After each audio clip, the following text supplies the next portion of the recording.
Chères habitantes, chers habitants des Deux Bains en Montreuil, des Sept Vallées et du Haut-Pays en Montreuil. Comme vous le savez, le président de la République a décidé de dissoudre l'Assemblée nationale.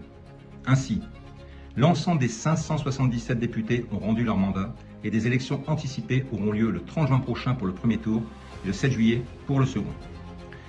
Cette décision du président fait suite aux résultats des élections européennes très favorables aux partis d'opposition. La volonté est de redonner la parole au peuple pour qu'il puisse décider de la direction qu'il souhaite donner au pays dans les années à venir. Je prends acte de ce choix. Soyons clairs et directs. Je suis candidat à ma réélection dans 3 semaines.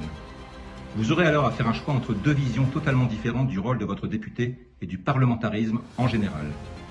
D'un côté, il y a les partis qui privilégient la lutte politique et choisissent des personnes davantage intéressées par leur avenir personnel, des comportements que vous critiquez lors de nos échanges depuis 2 ans sur les marchés ou lors de mes déplacements. Un parlementarisme fait simplement de coups d'éclat, de brouhaha, d'attaques personnelles, d'invectives, à l'image des débats dans l'hémicycle qui ressemblent davantage à une cour de récréation. De l'autre côté, vous pouvez faire le choix de femmes et d'hommes qui sont profondément attachés à leur territoire, qui vous connaissent et agissent avant tout pour vous. Un parlementarisme moins vocal, mais certainement plus sincère dans son action. Celui que je mène au quotidien.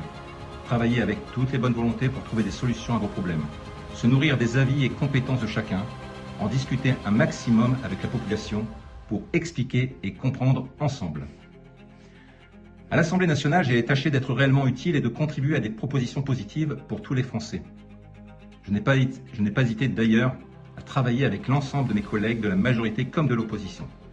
J'ai porté des textes avec eux, des amendements, des tribunes, tout ce qui allait dans le bon sens. Je suis particulièrement fier, par exemple, d'avoir co-construit une proposition de loi visant à mieux protéger les enfants victimes de violences intrafamiliales. Je suis aussi extrêmement fier d'avoir voté l'inscription d'interruption volontaire de grossesse dans notre Constitution. Un acte fort pour tous les Français, pour toutes les Françaises.